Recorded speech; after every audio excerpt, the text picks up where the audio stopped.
Hey everybody, it's John from Humor and History. Hope you're all doing well. This one was sent to me. Yeah, I didn't think you guys liked the American Revolution stuff or whatnot, but here it is. So let's get into it.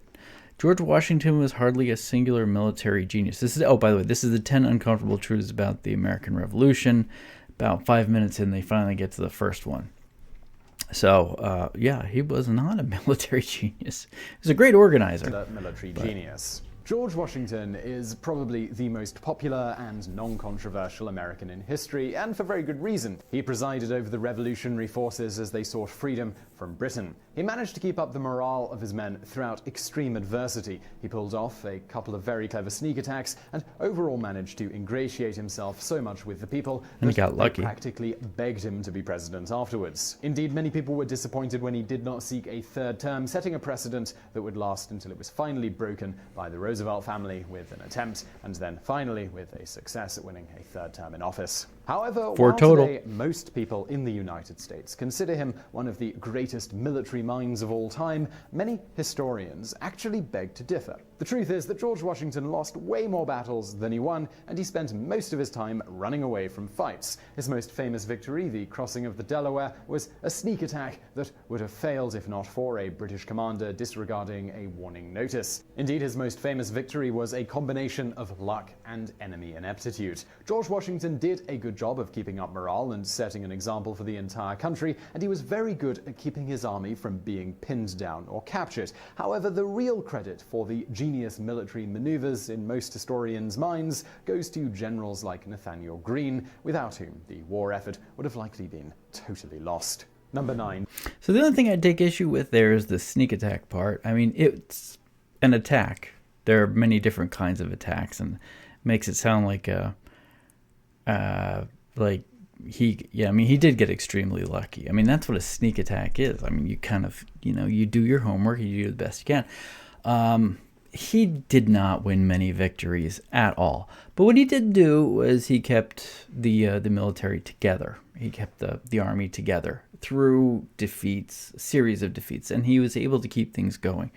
And that's what made him not a military genius, because he was really good at the logistics, the communicating with Congress and all that stuff that just had to be done.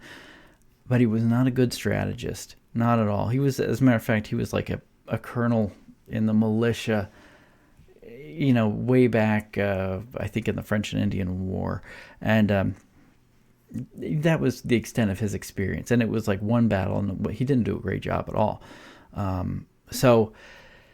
I think as he's more just like in terms of a person that you would want to like emulate or look up to. He's great in that way, but not a military genius, not at all. He is certainly no Wellington. The British were spread incredibly thin, and the Americans still needed help from their strongest enemies. The American Revolution is looked upon with great pride by most Americans, so it really is easy for Americans to play up their own part and forget how close things really were, or just how much of a team effort it really was. The truth was that at the time, the colonies were fighting for independence, and the British Empire, as usual for the time, had their fingers in every pie imaginable. They were in one way or another irking their other powerful neighbors in Europe, and so it was in this atmosphere that the colonists managed to wrest control of their lives from the British Crown. The French were the biggest key of all here, and the naval help they provided simply cannot be underestimated. Without French naval blockades of key areas, and also French naval support against the far superior British Navy, the Americans simply wouldn't have been able to get the revolution off the ground.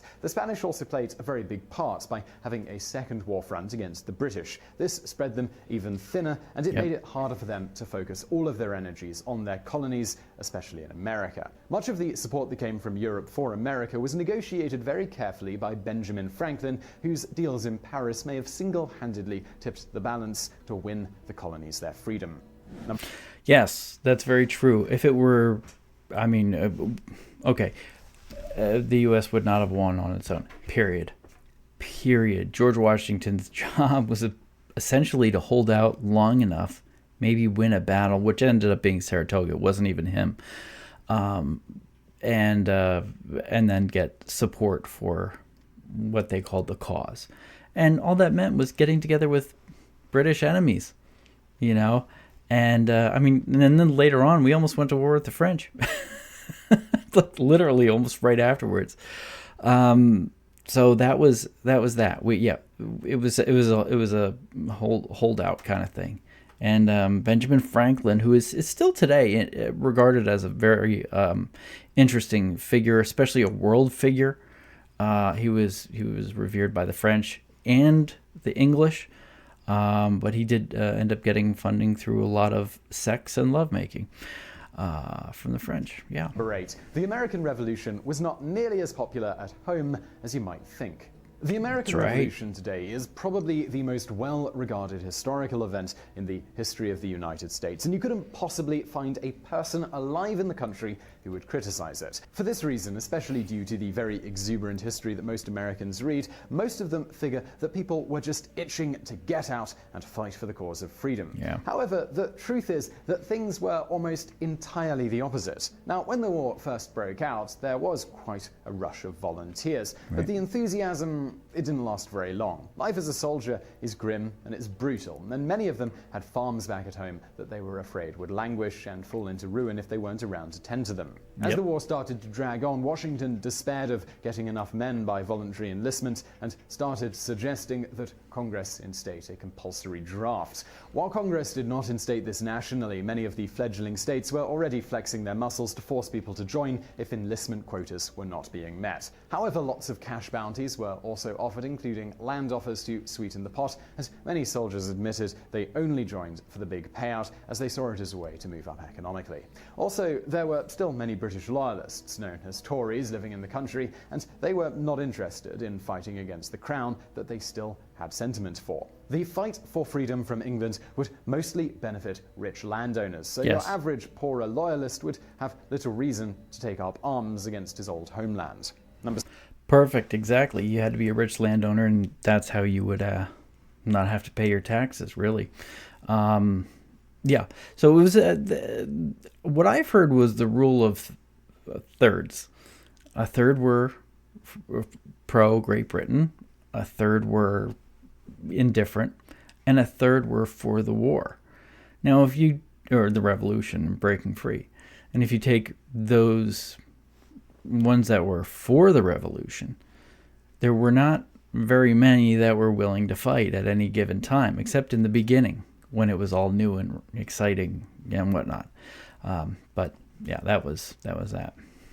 7. The Revolutionary War was basically a proxy war between France and Great Britain. As I mentioned a moment ago, the Revolutionary War had a great deal of involvement from France, who supplied a lot of naval and other support that helped give the United States far more than just a fighting chance. However, it really requires an explanation to get the full extent of it here. The truth is that the French weren't just there to help the Americans out, they had essentially created a proxy war between themselves and the English right on American soil. And just like other proxy wars you see today, it was basically just another front of their bloody war. The true extent of French involvement is absolutely staggering. Not only did they provide the vast majority of naval support, but they also provided training and let the Americans borrow experts to help them out. They also supplied the Americans with the bulk of their ammunition, uniforms, boots, weapons, and pretty much everything else that you need to fight a war. Many Americans find it a bit uncomfortable to admit, but without the French, the fledgling colonies would have probably had little chance at all. While Benjamin Franklin is revered in American history, he may actually not get enough credit here. It was his meetings with the French which sealed the full support of the French government. Yes, it was a proxy war. Essentially, it was the Ukraine of its day, except, well, it was, I mean, if you think about it, look what's happening in Ukraine right now. And I know, actually, right now we're having an issue with the U.S. and trying to get ammunition over there.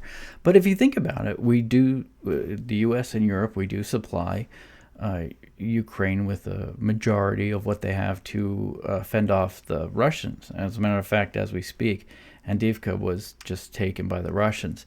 But it's one of those things that the cold, hard truth of it is, as some people bluntly just say, and it is what it is, we're essentially just throwing money at a problem so we don't have to deal with it later on. And somebody else is dealing with it right now. And I mean, the French pretty much had the same kind of thing happen. And there have been a lot of wars like that, a lot of proxy wars. Afghanistan, the involvement in Vietnam, Korea, like they're just all over the place. Anyway. 6. American Indians fought for the British and provided excellent guerrilla warfare. One True. of the most enduring myths of the American Revolution is that Americans relied on guerrilla warfare to win, being mostly farmers who knew their land really, really well. Even some in Britain today believe this myth, but it isn't really grounded in any facts. To start with, this was a time period when guerrilla warfare in general was kind of difficult, as the latest popular weapons were actually pretty inaccurate and extremely slow to reload, which could make ambush and hit-and-run tactics very difficult to implement properly. This does not mean that these tactics were not used at all, but when they were, the British had plenty of experience with the tactic and had Native American allies who knew the land even better than the colonists. They also used weapons like bows and arrows that were much better for guerrilla warfare than muskets. With their use of allied Native American forces, it is likely that the British actually had a bit of an edge when it came to these kinds of sneaky tactics. The Native Americans, for those who did not know of their alliance with the British, joined voluntarily because they saw the British as being kinder to them than the colonists. Laws made and enforced by the British Crown made it harder for the colonists to take Native American lands away, so the natives saw the British troops as natural allies.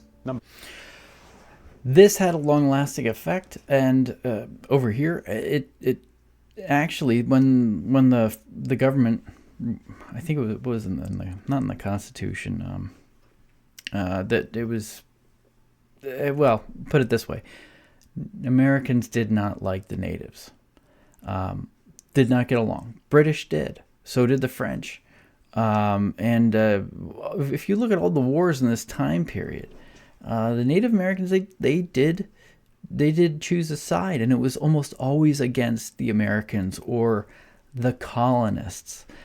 They were a thorn in the side of people who wanted to start their own lives somewhere else, and they just happened to be there, and it was like, no, this is supposed to be our land without anybody here.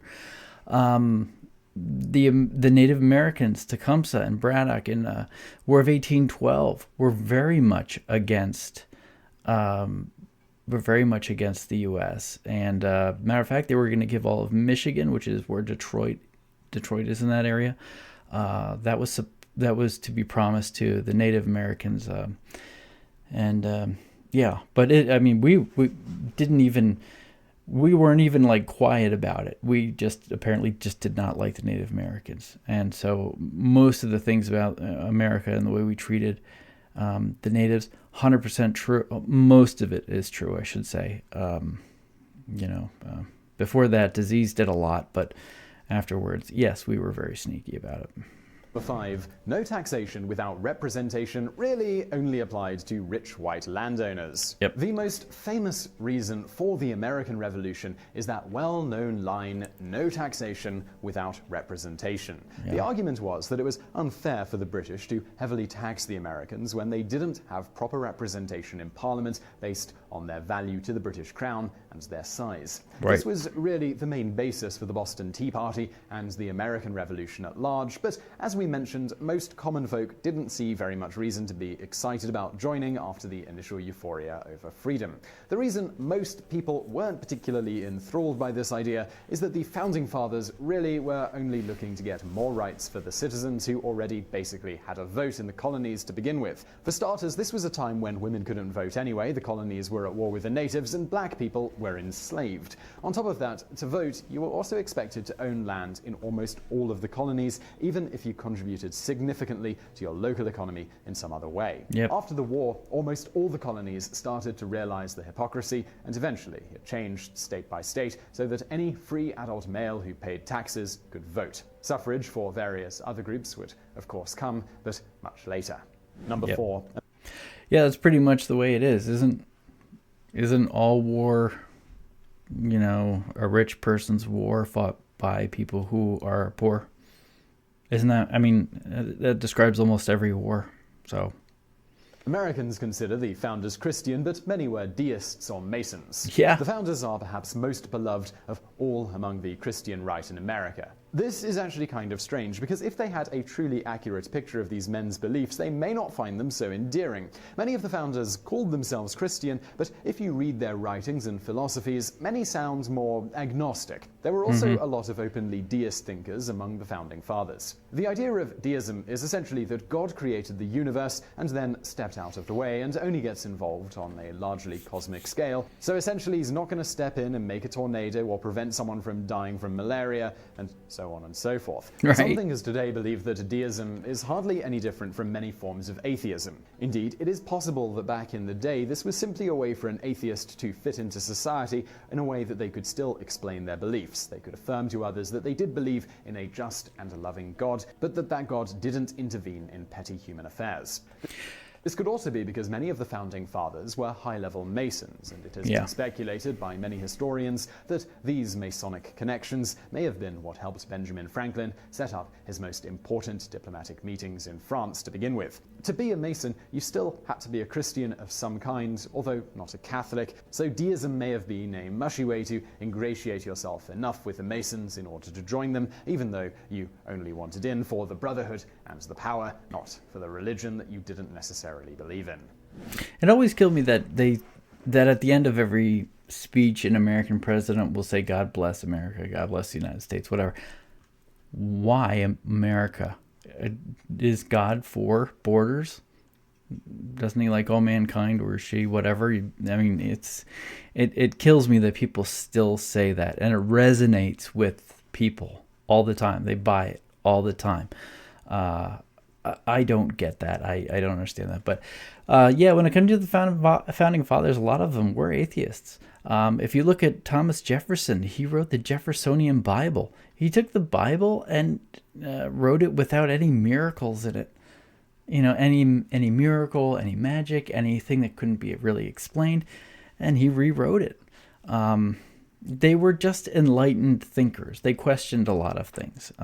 But they were also people that were educated, and they took their education because, they could read, which wasn't a lot of people in those days. And they were able to take that and say, well, you do what you want to do. It's cool. We'll figure something out, That's not necessarily it. A lot of people did come to the colonies and then the U.S. for, people say religious freedom. But the bottom line was it was because they just wanted to, they maybe didn't agree with the Church of England, or maybe there was certain kinds of people that were, maybe they were just being bullied, one way or another. When it comes to that religious part of things, it was like to start their own church in their own place and that kind of thing, a group of people.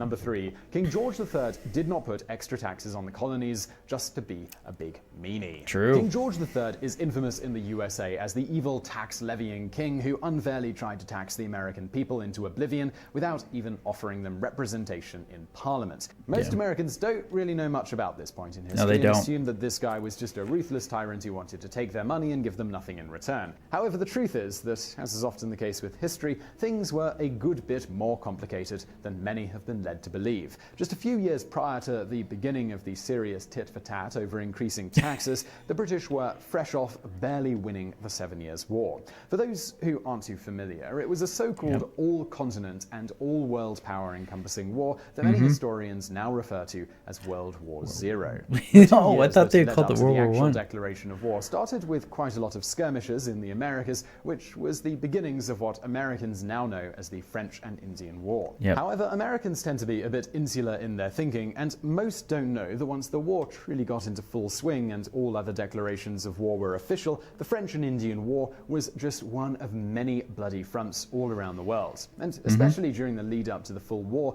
the British spent a lot of money and resources in the Americas during the 7 Years' War to protect the colonies, so they thought it would only be fair that the colonies help shoulder the economic losses from that protracted conflict. Makes 100% sense to me. However, if you're not involved with the financial dealings of the country you're with, it's a little frustrating, I guess. So I could see that point of it too. But no doubt, it's expensive. I mean, if you look at how hard it is to attack all across the eastern seaboard of the United States, those are all the colonies right there. It's very hard. I mean, even without help from outside powers, it's very hard to hold all that area. So, that being said, this was a very expensive part of the war for the British, and they had to pay for it somehow. Everyone has to get paid. Number 2. Many of the most famous revolutionary heroes are embellished or simply did not exist at all. The American Revolution is as much myth and legend now as anything else, and many of those myths are based on almost complete and utter fabrications. 2 of the most famous legends involve that of Paul Revere and Molly Pitcher. Yep. Molly Pitcher was a woman who was allegedly bringing water to the troops, and she saw her husband die and took his place at the cannon despite having no training, and she soon tore into the enemy troops. Some accounts even say that she got medals for it. Paul Revere's story, of course, is well known. He rode off on his horse to Concord to warn the colonists that the British were coming and successfully saved the day. However, the truth is that nearly all of that is untrue. To start with, Molly Pitcher was likely not even a real person at all. Despite historians' best efforts, they have been unable to find any evidence that a woman by that name even existed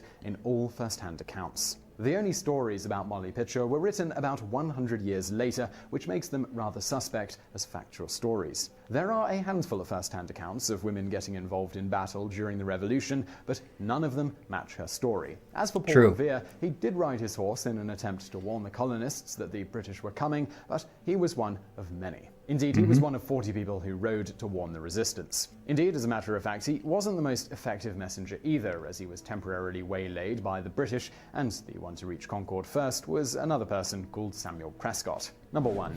Yeah, Paul Revere was I think a silversmith, if I'm not mistaken.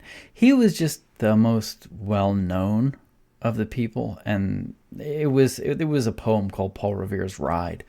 And I think that's what it was, a poem, and that's what made him powerful. That's what made him, a name. But the bottom line is that if you, I don't want to say you win, because it really wasn't it was a win, but you have your country, and you want to have your heroes, right?